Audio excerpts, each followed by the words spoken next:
بسم اللہ الرحمن الرحیم۔ السلام علیکم ناظرین، جو لوگ میرے چینل پر نئے ہیں میرے چینل کو لائک کریں، سبسکرائب کریں، بیل آئیکن کے بٹن کو پریس کر دیں تاکہ مزید اس طرح کی اچھی ویڈیو میں ہم آپ سے بار بار ملتے رہیں۔ سفر شام۔ جو ہی آپ نے پتھر پر پاؤں مارا، اس کے نیچے سے صاف اور عمدہ پانی پھوٹ نکلا۔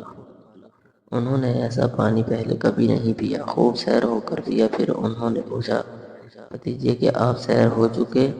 نبی اکرم صلی اللہ علیہ وآلہ وسلم نے فرمایا، ہاں۔ آپ نے پھر اسی جگہ پر اپنی اینٹی ماری اور وہ جگہ دوبارہ ایسی خشک ہو گئی جیسے پہلے تھی نہیں۔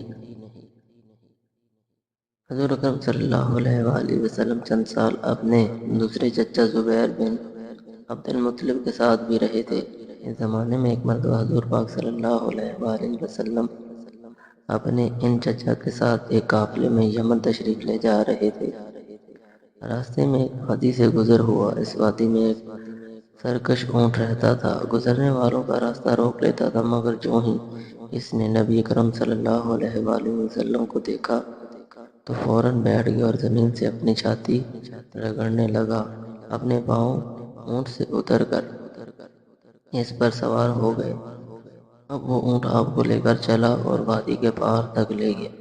اس کے بعد آپ نے اس اونٹ کو چھوڑ دیا۔ یہ قافلہ جب سفر سے واپس لوٹا تو ایک ایسی وادی سے اس کا گزر ہوا جو طوفانی پانی سے بھری ہوئی تھی۔ پانی موجیں مار رہا تھا۔ یہ دیکھ کر آپ نے قافلے والوں سے فرمایا، میرے پیچھے آؤ۔ پھر آپ اطمینان سے وادی میں داخل ہو گئے۔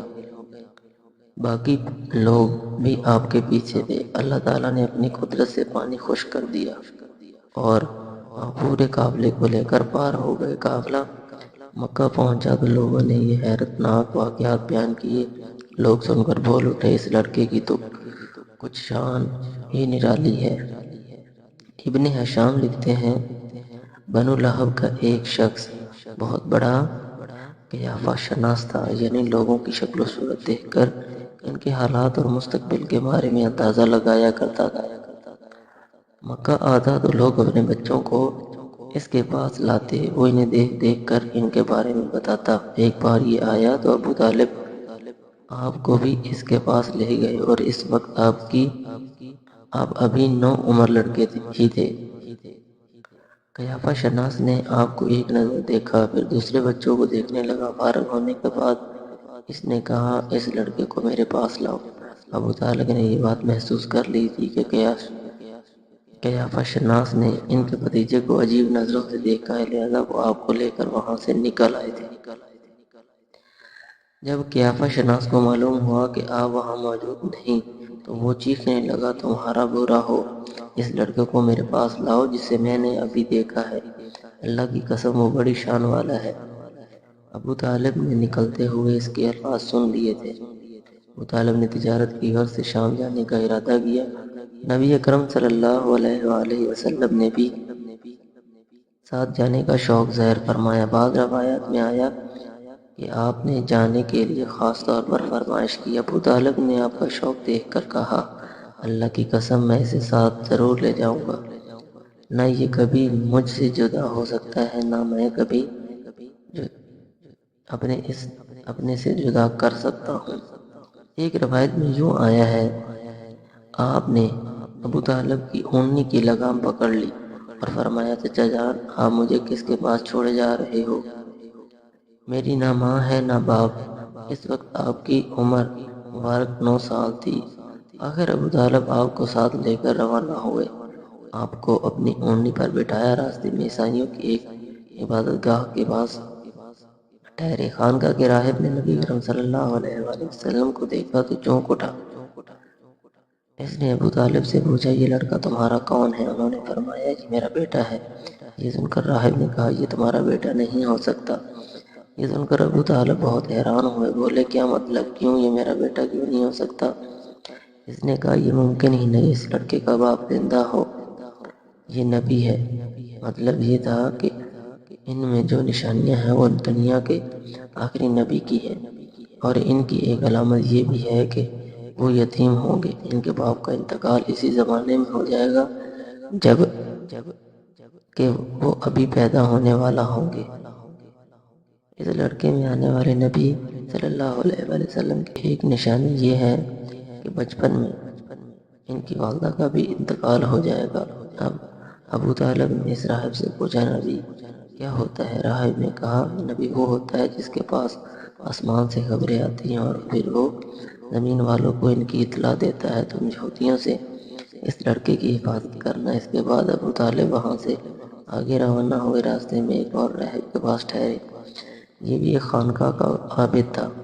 اس کی نظر بھی نبی پاک صلی اللہ علیہ وآلہ وسلم پر پڑی تو یہی پوچھا، یہ لڑکا تمہارا کیا لگتا ہے؟ ابو طالب نے اس سے بھی یہی کہا، یہ میرا بیٹا ہے۔ راہب یہ سن کر بولا، یہ تمہارا بیٹا ہو ہی نہیں سکتا، اس کا باپ زندہ ہو ہی نہیں سکتا۔ ابو طالب نے پوچھا، وہ کیوں؟ راہب نے جواب دیا، اس لیے کہ اس کا چہرہ نبی کا چہرہ ہے، اس کی آنکھیں ایک نبی کی آنکھیں ہیں، یعنی اس نبی جیسی جو آخری امت کے لیے بھیجے جانے والے ہیں، ان کی علامات پر پرانی آسمانی کتابوں میں موجود ہے۔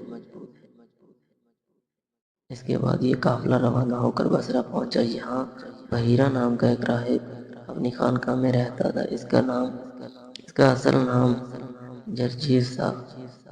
بحیرہ اس کا لقب تھا۔ وہ بہت زبردست عالم تھا۔ حضرت عیسیٰ علیہ السلام کے زمانے سے اس خانقاہ کا راہب نسل در نسل یہ عالم فاضل خاندان ہی چلاتا آ رہا تھا۔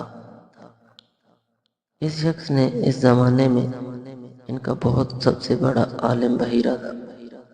قریش کے لوگ اکثر بحیرہ کے پاس سے گزرا کرتے تھے، مگر اس نے کبھی ان سے کوئی بات نہیں کی تھی۔ مگر اس بار اس قافلے میں آپ کو دیکھ لیا تو پورے قافلے کے لیے کھانا تیار کروایا۔ بحیرہ نے یہ منظر بھی دیکھا کہ نبی پاک صلی اللہ علیہ وسلم ایک بدلی سایہ کیے ہوئے ہے۔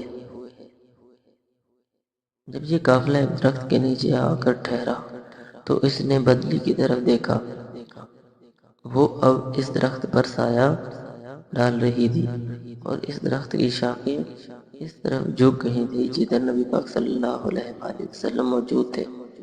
اس نے دیکھا بہت سی شاخوں نے آپ کے اوپر جمکتا سا کر لیا تھا۔ اصل میں یہ ہوا تھا کہ نبی پاک صلی اللہ علیہ وآلہ وسلم اس درخت کے پاس پہنچے تو قافلے کے لوگ بہت سایہ دار جگہ پر قبضہ کر چکے تھے۔ اب آپ کے لیے کوئی سایہ دار جگہ نہیں بچی تھی۔ چنانچہ جب دھوپ میں بیٹھے تو شاخوں نے اپنا رخ تبدیل کر لیا اور آپ کے اوپر جمع ہو گئی۔ اس طرح آپ مکمل طور پر سائے میں ہو گئے۔ بحیرہ نے یہ منظر صاف صاف دیکھا تھا۔ آپ کی یہ نشانی دیکھ کر اس نے قافلے والوں کو پیغام بھجوایا، اے قریشیو، میں نے آپ لوگوں کے لیے کھانا تیار کروایا ہے۔ میری خواہش ہے کہ آپ تمام لوگ کھانا آئیں، یعنی بچے، بوڑھے اور غلام سب آئیں۔ بحیرہ کا یہ پیغام سن کر قافلے میں سے ایک نے کہا، اے بحیرہ، آج تو آپ نیا کام کر رہے ہیں، ہم تو اکثر اس راستے سے گزرتے ہیں، آپ نے کبھی دعوت کا انتظام نہیں کیا، پھر آج کیا بات ہے؟ بحیرہ نے انہیں صرف اتنا جواب دیا، تم نے ٹھیک کہا، لیکن بس آپ لوگ مہمان ہیں اور مہمان کا اکرام کرنا بہت اچھی بات ہے۔ اس طرح تمام لوگ بحیرہ کے پاس پہنچ گئے، لیکن اللہ کے رسول صلی اللہ علیہ وسلم ان کے ساتھ نہیں تھے، انہیں پڑاؤ میں ہی چھوڑ دیا گیا تھا۔ جزاک اللہ خیرہ۔ جو لوگ میرے چینل پر نہیں، میرے چینل کو لائک کریں، سبسکرائب کریں، بیل آئیکن کے بٹن کو پریس کریں تاکہ اس طرح کی مزید اچھی ویڈیو میں ہم آپ سے بار بار ملتے رہیں۔